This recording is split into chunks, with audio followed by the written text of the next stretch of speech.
19. A escrita de mulheres negras, criando mais espaço. Para muitas mulheres, escritoras negras estão em todo lugar. Na capa de Newsweek, da New York Times Magazine, em programas de entrevistas, nos circuitos de palestras. Outro dia eu estava numa livraria e a atendente que me vendia o romance Praise Song for the Widow, Elogio à Viúva, de Paul Marshall, disse que se eu pretendia escrever um romance, aquele era o momento, porque eles estavam procurando por escritoras negras. Eles são os editores e estão supostamente procurando por nós, porque o nosso trabalho é uma nova mercadoria.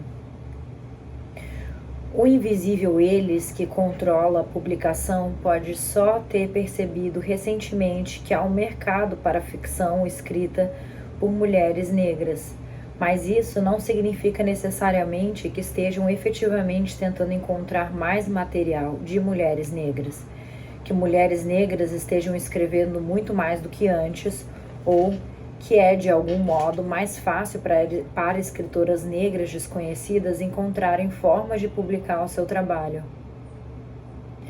É mais provável que essas escritoras negras, que há algum tempo têm escrito despercebidas, que já encontraram maneiras de pôr o pé na porta ou conseguiram abri-la mais, tenham conseguido entrar e agora encontrem editores para os seus trabalhos. A publicação do trabalho delas me lembra, e também há muitas escritoras, leitoras negras, que as nossas vozes podem ser ouvidas, que podem criar, que há esperança de que o nosso trabalho seja publicado um dia.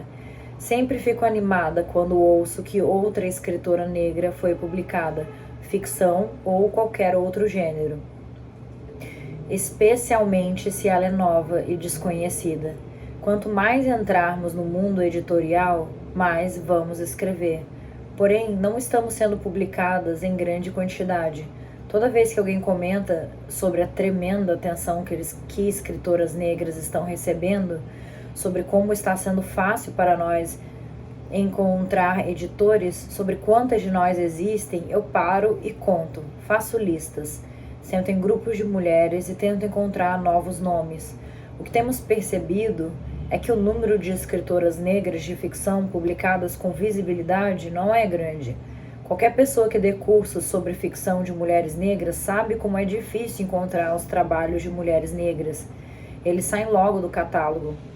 Não são reeditados, ou, se reeditados, saem em edições mais caras do que estudantes e professores de meio período como eu podem pagar.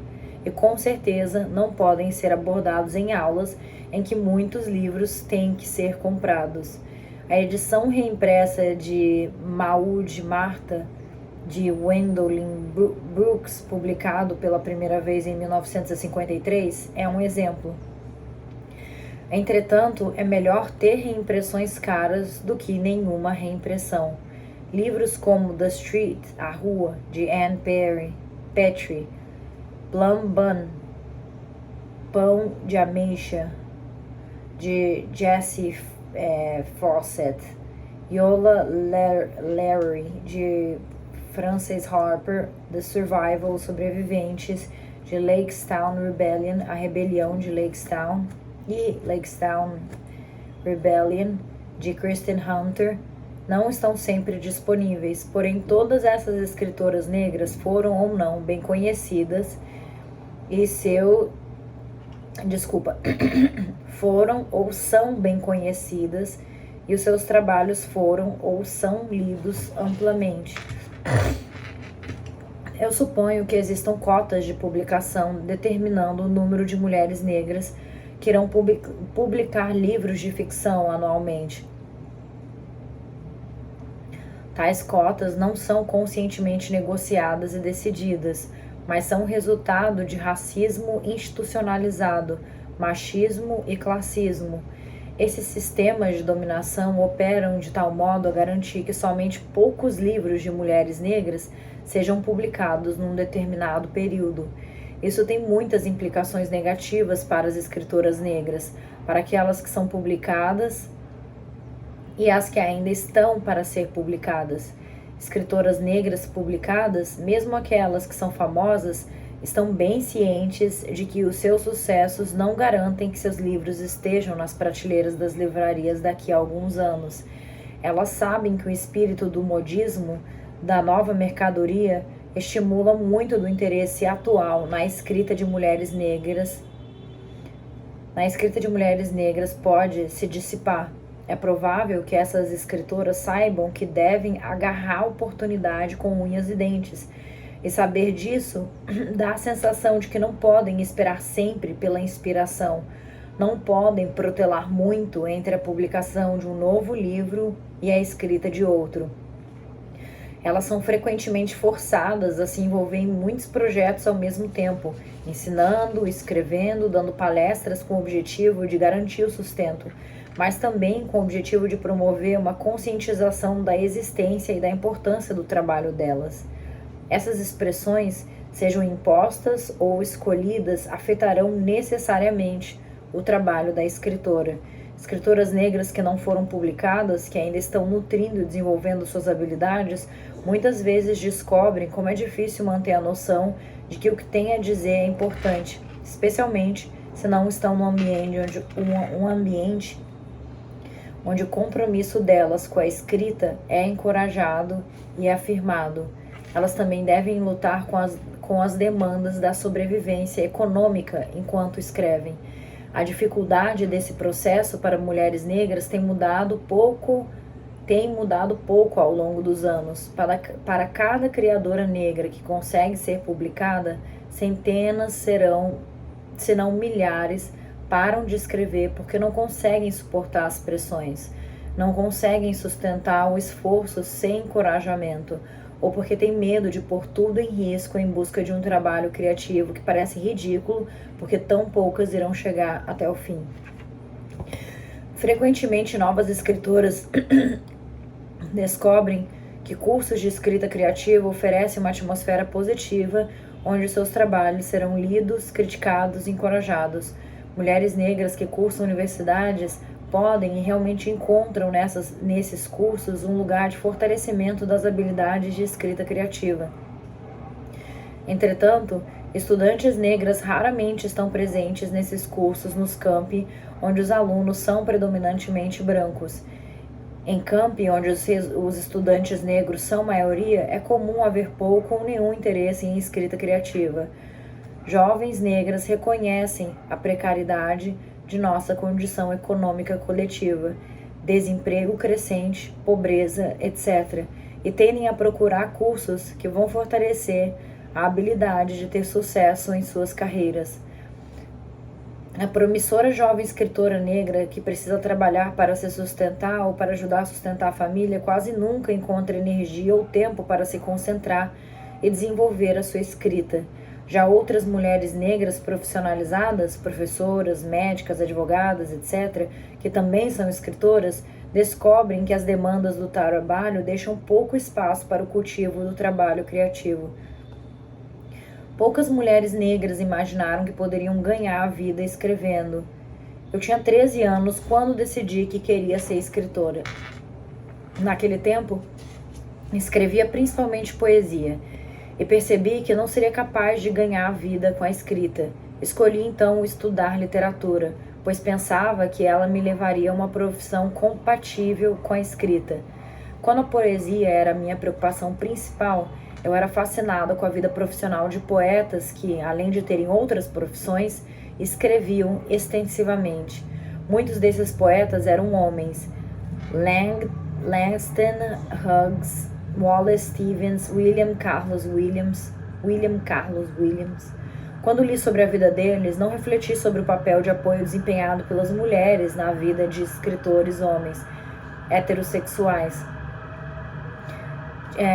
Eu escutei em algum lugar falando que o segredo do sucesso da vida do homem hétero é ser casado com uma mulher. Que para as mulheres serem sucedidas, elas tinham que casar com mulheres também, para chegar em casa e ter quem limpe, quem lave, quem cozinhe, e você se dedicar nos seus hobbies, nos seus projetos pessoais pós-trabalho. Ah, lembrei, quem fala isso é uma comediante asiática, Anne Wong. Tá aí. Que provavelmente não lidavam com tarefas domésticas ou com a criação dos filhos enquanto trabalhavam em empregos profissionais e escreviam. As companheiras provavelmente desempenhavam essas atividades. Raras são as mulheres escritoras de qualquer raça que são livres de tarefas domésticas ou do cuidado dos outros, crianças, pais, companheiros, para se dedicar apenas à escrita. Eu conheço poucas escritoras negras que foram capazes de se concentrar somente em seu desenvolvimento como escritoras, sem trabalhar em outros empregos ao mesmo tempo. Olhando para trás, lembro que eu sempre estava tentando cursar a faculdade, segurar 2 trabalhos de meio período e criar espaço para a escrita, além de tomar conta dos assuntos domésticos. Ali ficou nítido para mim que eu era mais livre para me desenvolver como escritora-poeta quando estava em casa com meus pais e eles me forneciam apoio econômico, com mamãe fazendo a maioria das tarefas domésticas e toda a comida. Esse foi o momento da minha vida em que tive tempo para ler, estudar e escrever. Meus pais e meus irmãos também sempre encorajavam a minha criatividade, incentivando-me a desenvolver o meu talento. Depois de fazer as poucas tarefas designadas a mim, eu sempre ouvi deles e de outras pessoas na comunidade que talento é um presente de Deus e deve ser levado a sério, nutrido e desenvolvido. Caso contrário, seria tomado. Mesmo não encarando mais essa mensagem de forma literal, que a habilidade de escrever será tomada de mim, eu noto que quanto mais escrevo, mais fácil e mais prazeroso o trabalho se torna. Quanto menos eu escrevo, mais difícil é para mim escrever, e acaba se tornando uma tarefa tão árdua que eu procuro evitá-la. Eu acredito que qualquer futuro escritor que evite escrever por algum tempo pode então perder o desejo, a habilidade, o poder de criar. Isso é para tudo, né? Quanto mais tempo eu fico sem correr, mais penoso é quando eu volto a correr. Menores distâncias e velocidades mais lentas são super pesados. Um big sofrimento, né? Um grande sofrimento. É preciso escrever e é preciso ter tempo para escrever. Tendo tempo para escrever, tempo para esperar entre silêncios, tempo para ir ao papel e à caneta ou à máquina de escrever quando a reviravolta finalmente chega, afeta o tipo de trabalho que se escreve. Quando leio ficção contemporânea de mulheres negras, vejo muita similaridade na escolha dos assuntos, na localização geográfica, no uso de linguagem, na formação de personagens e no estilo. Pode haver muitas razões para tais similaridades. Por um lado, a realidade da posição social compartilhada por mulheres negras, moldada pelo impacto do machismo e do racismo em suas vidas, além de experiências culturais e étnicas compartilhadas. Por outro lado, é possível que muitas de nós padronizemos o nosso trabalho depois de ver a ficção daquelas escritoras que têm sido publicadas e são capazes de ganhar a vida como escritoras. É possível também que certo tipo de escrita, a história de narrativa linear, seja mais fácil de escrever porque é mais aceita pelo público leitor do que trabalhos experimentais, especialmente aqueles que não enfatizam temas de experiência negra nem narram a história de uma maneira mais convencional. Essas restrições se aplicam a muitos grupos de escritoras em nossa sociedade. É importante haver diversidade nos tipos de ficção que mulheres negras produzem e que vários tipos de escrita de mulheres negras recebem atenção e sejam publicados. Não deveria haver uma imagem estereotipada de uma escritora negra ou uma suposição pré-concebida sobre o tipo de ficção que ela irá produzir. Não se deve supor que o sucesso de escritoras negras contemporâneas como Toni Morrison, Alice Walker, Paul Marshall, Toni Cade Bambara, Natsuki Sheng, entre outras, indique a chegada de um novo dia para a maioria. ou até mesmo para uma substancial minoria das escritoras negras. O sucesso individual e o desenvolvimento criativo contínuo delas são componentes cruciais do que deveria ser um movimento artístico completo para encorajar e apoiar a escrita de mulheres negras. Tal movimento poderia tomar muitas formas. No nível mais básico, ele pode começar com as comunidades enfatizando a importância de crianças negras adquirirem habilidades de leitura e escrita, desenvolvendo conjuntamente uma atitude positiva com relação à leitura. Muitos de nós aprendemos a ler e escrever, mas detestamos ou odiamos escrever. Ao longo dos meus 6 anos de ensino médio, ao longo dos meus 6 anos de ensino de médio período numa série de universidades, tenho testemunhado o horror e a angústia de muitos estudantes com a escrita. Muitos reconhecem que o seu ódio e o seu medo de escrever vieram à tona na escola primária e ganharam impulso no ensino médio, atingindo um pico paralisante nos anos de universidade. Escolas e comunidades devem fazer um esforço intenso para criar e apoiar o interesse na escrita. Pais, professores e amigos de jovens escritores e escritoras deveriam encorajá-los a entrar em cursos de escrita. Mulheres negras e outras pessoas interessadas no futuro desenvolvimento de escritores negros deveriam criar mais concursos de escrita, em que os prêmios poderiam ser pequenos para estimular o interesse das pessoas negras. Deveria haver programas de bolsas para escritoras negras recém-publicadas, mas que ainda não têm sucesso. Assim poderíamos ter um verão ou um ano para nos concentrar somente em nosso trabalho. Embora existam programas de financiamento a escritores, como o National Endowment for the Humanities, Bolsa Nacional para as Humanidades. Vou procurar essa palavra para ver se eu falei certo. Só as escritoras negras sortudas ocasionalmente recebem um prêmio desses.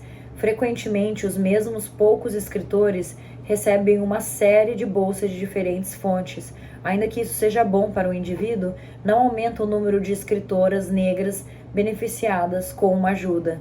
Seria possível dar dinheiro a uma quantidade de universidades para patrocinar mulheres negras como parte de programas de escrita criativa. Parece mais fácil às escritoras negras receber apoio monetário, bolsas, palestras, vagas como docentes, ao alcançar o sucesso depois de lutar muito em isolamento. Porém, são poucas as escritoras negras que conseguem apoio dessa forma. Eu levei 7 anos para terminar de escrever Ain't I a Woman? Por um lado, porque fiz uma extensiva pesquisa antes de escrever, mas também porque todas as minhas buscas por apoio financeiro fracassaram. Cara, isso que é determinação. Será que eu tenho isso? Talvez eu seja derrotista em algumas áreas da minha vida, não porque a coisa iria dar errado, mas porque eu não sei se eu investi... Não, mentira, tirando o esporte, que agora fez 7 anos em fevereiro, que eu faço orientação. Mas, cara, 7 anos para escrever um livro, paciência, 7 anos pesquisando, 7 anos sem ter pensado, esquece, eu vou desistir disso. Vou desistir disso, uma loucura, né? Maturidade, né?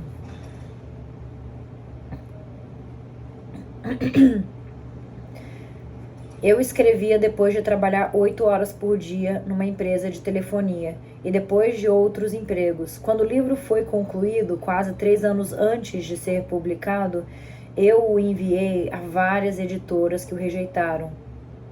Caramba, então 10 anos ao total para publicar um livro. Embora sempre pedisse aos editores uma explicação sobre por que o trabalho não tinha sido aceito, nunca recebia nenhuma resposta. Sem o apoio do meu companheiro, que me ajudou financeira e emocionalmente, me encorajando como escritora, teria sido impossível continuar. Ouço a mesma história de outras mulheres negras que conhecem em primeira mão, como eu, o quão devastador pode ser trabalhar sozinha. Em várias ocasiões, contatei escritoras negras publicadas buscando reconhecimento, conselhos e críticas, mas consegui poucas respostas. Entretanto, Alice Walker foi uma das que me disse que estava muito ocupada, mas encontraria um tempo para ler o manuscrito, se conseguisse. Eu não enviei, pois senti que estava incomodando, talvez tirando a atenção dela de seu trabalho. Também acredito que as outras escritoras negras de quem me aproximei eram constantemente solicitadas a responder, a dar apoio e conselho às escritoras mais jovens. E há um ponto em que, se está sobrecarregada, deve-se dizer não.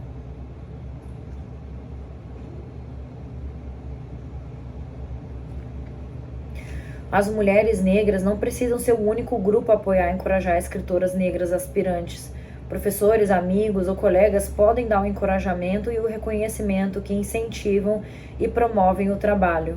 Quando encontrei a então recém-publicada escritora negra Gloria Naylor, autora de The Women of Brewster Place,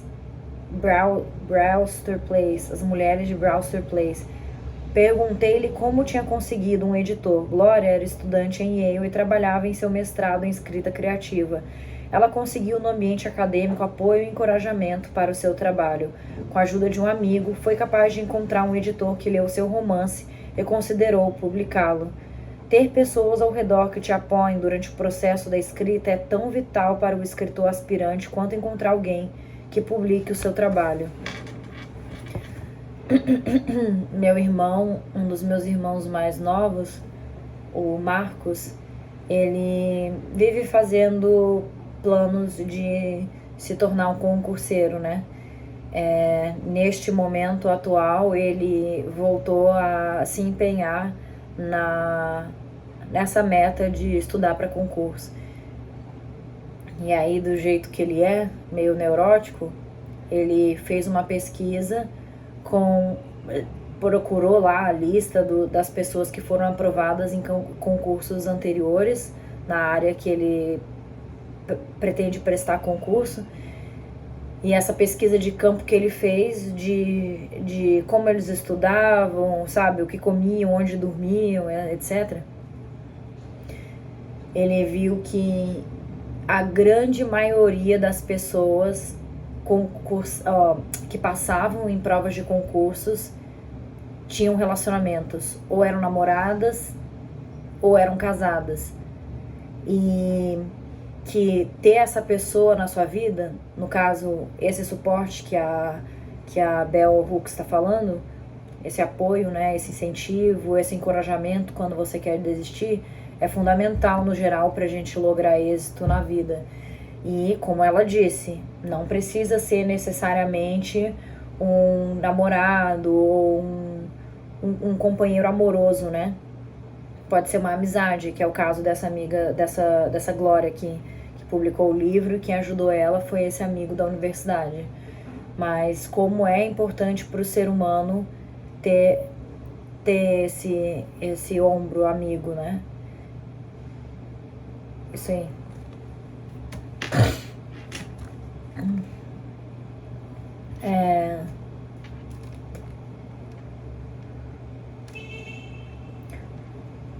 Quando eu era estudante de graduação e fazia aulas de escrita criativa, lembro que um poeta negro me aconselhou a não me preocupar com a publicação, mas a me dedicar à escrita.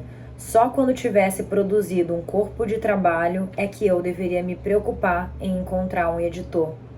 Esse breve conselho tem sido muito útil ao longo dos anos, pois me lembra de que a primeira ênfase para um escritor aspirante tem que ser a produção do trabalho. Dando aulas de escrita criativa, percebi que escritores aspirantes estão tão desesperados pelo reconhecimento que não têm interesse em reescrever suas obras ou reservar um pouco do tempo para regressar aos textos. Depois de Ain't I a Woman ser rejeitado, passei quase 9 meses longe do trabalho antes de tirar a caixa do seu esconderijo no armário e começar uma reescrita massiva. Assim como Gloria Naylor, descobri por um amigo que tinha visto a propaganda no jornal de mulheres da região de São Francisco que a South End Press estava buscando livros sobre feminismo e raça. Em retrospecto, Apesar da dor que sofri quando ele foi continuamente rejeitado, posso ver agora que o manuscrito não estava pronto para publicação naquele momento. Agora fico feliz que ninguém o tenha aceitado na época. Eu concluí 2 livros sobre questões feministas, um manuscrito de poesia, uma dissertação, 2 manuscritos de romances e ainda enfrento diariamente a dificuldade de me sustentar economicamente enquanto procuro crescer e me desenvolver como escritora. Quando contei sobre este ensaio a Shinozol, uma amiga negra e pesquisadora escritora, ela comentou sobre como é maravilhoso o quanto de escrita nós, mulheres negras, conseguimos produzir mesmo quando estamos mortas de preocupação com as finanças e as pressões do trabalho. É minha esperança que o atual interesse por trabalho de algumas poucas escritoras negras leve o reconhecimento da necessidade de encorajar e promover tal escrita. Não somente o trabalho de mulheres negras famosas, mas o trabalho de escritoras desconhecidas que lutam, aspirantes que precisam saber o quanto seu trabalho criativo é importante, merece toda a sua concentração e não pode ser abandonado.